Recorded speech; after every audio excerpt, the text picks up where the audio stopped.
Maple syrup. Maple syrup. Maple syrup. Maple syrup. Maple syrup. Twilight Princess. Have I been on a bit of a kick recently? Yes, I have. Do I regret it? No, I don't. Because every single time I replay the game, and trust me, that happens quite a bit, I either figure out something I didn't before, like hidden mid in a dialogue, or I discover an entirely new mystery that I didn't even realize was a mystery, which makes it even more interesting. And speaking of mysteries, in case you missed it, I just uploaded a fresh take on an old subject, that of the hero Shade, also known as the Hero of Time, also known as the Ancient Hero. Or is he? Check that video out after you're done here if you're interested in that particular question. In this video though, we're going to go over 5 additional unsolved mysteries from the game to this day that you may or may not have thought about yourself. And to spice things up a bit, I'd like to ask you to leave a like if we cover something you didn't know, leave a comment if you have an idea about one of these mysteries, and subscribe if you're feeling nice. Number 1. The Mystery of the Magic Armor. Now, magic armor as a concept is not new to Twilight Princess. In The Wind Waker, which came out before Twilight Princess and runs on the same game engine that Twilight Princess does, and which Twilight Princess was even originally planned to be the sequel of, the magic armor makes an appearance as a kind of, well, magical spell that will physically coat Link in a protective magic barrier which absorbs all damage at the cost of Link's magic meter, or his rupees in the HD version. In Twilight Princess, the magic armor functions essentially the exact same, draining Link's rupees instead of his magic meter since there is no magic meter in Twilight Princess, but the armor itself has undergone a pretty drastic redesign. It's no longer a magical barrier, but is now an actual suit of armor that Link can physically wear, regardless of if he has enough rupees to power its damage reduction magic, which will result in it becoming heavy and making Link stomp around, kind of like the Iron Man suits if their power source is removed. However, its appearance in this game as a real suit of armor leads us to question several things, such as how Mallow of all people was able to get his little baby hands on it, or more importantly, why it looks the way it does. See, the more you take in about its design, the more you notice just how royal it looks. It sports an incredibly similar design to the armor that Princess Zelda herself wears, with similar shoulder plates, a similar belt, a similar tabard that also bears the Triforce and Royal Loftwing symbolism, and even a crown. No matter how you look at it, the resemblance implies very strongly that this suit of magic armor was created for Hylian royalty. And it fits a male body, which leads us to the next natural question. Who was it designed for? We know that a Prince of Hyrule has existed before in the franchise according to the lore of Zelda 2, or should I say in the future since, timelines.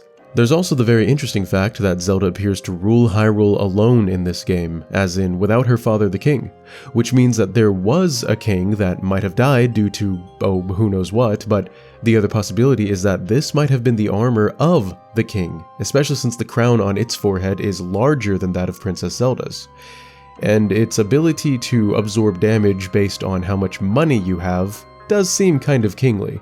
The final possibility is a bit of a multi-layered theory, but it's possible that the armor was for a previous Link actually, hence the green gemstones on the magic armor representing courage, as opposed to Zelda's blue gemstones on her armor representing wisdom. Link could have either just been Hyrule's royal knight, or perhaps, depending on what you believe about their relationship in Ocarina of Time, Hyrule's royal prince. But that's just a theory upon a theory. Moving on though, let's talk about the mystery of the Temple of Time. See, the Temple of Time is a name that Zelda fans are all too familiar with. It appears most notably in Ocarina of Time as the place where the Master Sword rests and where Link can draw it and travel to the future by 7 years, or place it and travel back to the past by 7 years. However, as Zelda games come out, we were shown that there is much more than just one Temple of Time. In Skyward Sword, there's an ancient Temple of Time that's got a completely different layout and is located in Lanayru Desert.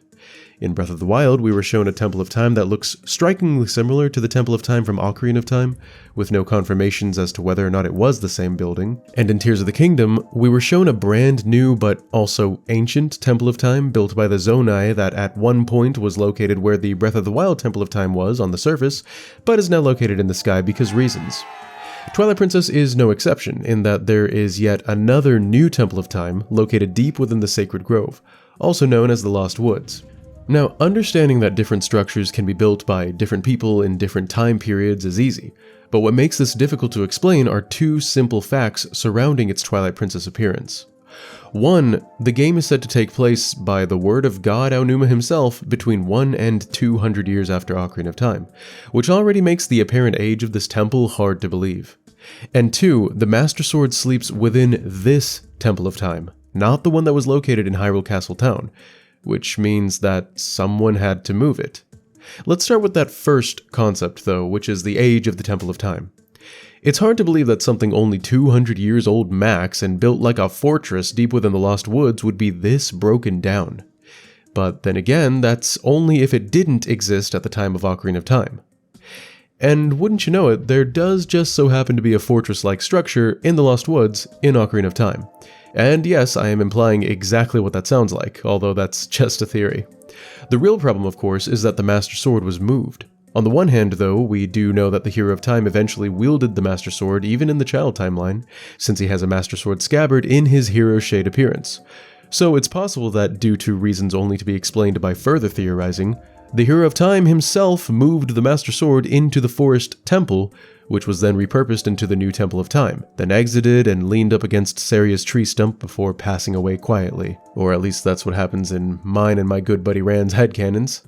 Another possibility for who moved the sword would be Zelda herself, possibly to hide it from Zand, hence why she knows of its location deep within the Sacred Grove. The third possibility is a wild one due to a very specific and very particular statue that only appears in the HD version of the game, but in Malamart, there is straight up a statue of Rauru, the Sage of Light, holding the Master Sword. We already know that Rauru was very closely tied to the blade in Ocarina of Time, as well as the creation of both Temples of Time, the one in Ocarina of Time, as well as this one in Twilight Princess that features his symbol literally all over the place. So it's possible that Rauru was the one who moved the blade, but alas, this remains a mystery to this day.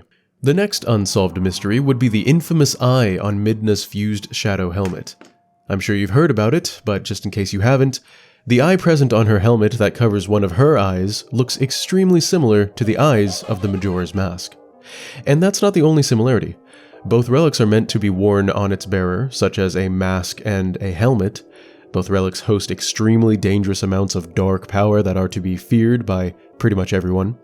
And both relics originated from mysterious ancient races, the details of which are largely left completely unexplained, with nothing known about the makers of the mask except for the fact that they were an ancient hexing tribe, and the only thing known about the makers of the fused shadow being that they were once called interlopers, and were all banished to the Twilight Realm for creating the fused shadow, where they became known as the Twilight, also known as Midna's ancestors. So the mystery here is whether or not the makers of both the fused shadow and Majora's Mask are one and the same. To give even more possible proof that they might be the same, in the concept art for the game, Ganondorf's early design featured a very prominent detail on his chest, the eyes of Majora's Mask. Since we know the premise for Ganondorf in this game was that he was also banished to the Twilight and spent time among the Twilight, then his new design could also be indicative of a connection between the Twilight and the Majora. But again, this remains a mystery to this day. The next mystery is regarding the strange appearance of the Zora armor in the game, and that might make you scratch your head wondering what exactly is supposed to be so mysterious about it. I mean, it seems pretty clear-cut, right? The late king of the Zora made an underwater breathing suit for the hero that would one day come to save his people and the world. Case closed. Well, wrong. See, there are two reasons to believe that this isn't the case, and that the king was not the one who created the armor after all. Reason number one being the lore regarding Zora armor that we were given in Breath of the Wild. According to Muzu, that cranky old Zora royal advisor, Zora armor is something that has been crafted for countless ages by Zora princesses for the one that they would call their husband or their betrothed. And given that this is the same game that even has references to Princess Ruto herself of Ocarina of Time within its pixel walls, you would think that Muzu's words extend as far back in the timeline as Ocarina of Time when he says countless generations, which would strongly imply that the Zora King had no hand in creating the armor, but rather the Zora Princess of that time. Reason number two would be the Zora Sapphire, also known as the Zora's engagement ring.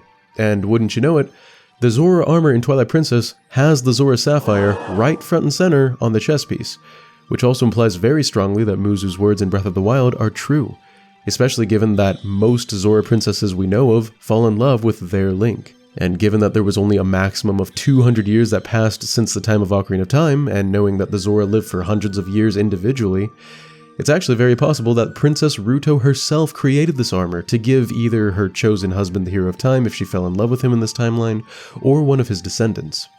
But the mystery that remains is why Rutella would lie about it in that case. If you're interested in my stab at that mystery, check out a video I made on that very subject, but for now, let's move on to the final mystery. The last one we'll talk about is also one of the most infamous, but still unsolved mysteries that persists to this day, and that is the odd case of the missing race. Well, races, actually. In Ocarina of Time, we had the Kokiri. In Wind Waker, we had the Koroks, but in Twilight Princess, nothing. They're completely missing. The same goes for the Gerudo, and we even explore their area, the Gerudo Desert, in the game, but the desert-dwelling tribe is nowhere to be found. And this one isn't completely unique to the game, but while we're on the subject, the Sheikah are also completely absent from the world of Twilight Princess, even though their symbol can be seen both on the back of Zelda's robe, and possibly on the back of Midna's fused shadow helmet piece. So I guess this one mystery is really 3 mysteries, but for each of them we can theorize, of course, about what might have happened. For instance, the Kokiri symbol is present all throughout the Forest Temple, so we know they were here at some point. It's possible they evolved again into the forest monkeys, or maybe even the Ordonians themselves. I made a video about that actually, and just spoiled it. For the Gerudo, many people believe it's starkly possible that they were condemned after Ganondorf's true intentions as King of the Gerudo were revealed, and therefore all of them were either driven out of their home in the desert, or they were banished to the Twilight, and eventually became the Twilight either by mingling with the people already there, or straight up being their origin. Midna does have flaming red hair, like Gerudo, and Gant also sports the Gerudo symbol on his tabard, which is telling, although that could also be just because he sees Ganondorf as his new god, and the Gerudo symbol therefore might just be to honor him, so I digress. The Sheikah missing from the world is the hardest to even guess about though, since they're normally so intrinsically tied to the royal family that their disappearances typically imply some sort of feud between them and the royal family, which has happened in the franchise, but not behind the scenes and not without explanation. Then again, when Sheik introduces himself to Link in Ocarina of Time, he claims that he is the survivor of the Sheikah, so maybe as a race or people group they simply went extinct? The mysteries abound. And there you have it, my list of the top 5 unsolved mysteries to this day in Twilight Princess, a game that has truly conquered the test of time in my opinion. But what did you think? Let me know your thoughts about these mysteries in the comments below, and please consider leaving a like if you enjoyed the video, or at least my efforts into making it, and subscribe if you haven't already for much more gaming lore to come. Huge thanks as always to my bandit crew who make my day every day, and be sure to join up using the channel memberships option right below this video or on the channel page if you'd like to have a hand in choosing the topics that we cover on the channel. That's all I've got for this one, so follow me on my socials, and I'll see you next time. This is Bandit, signing out. Peace!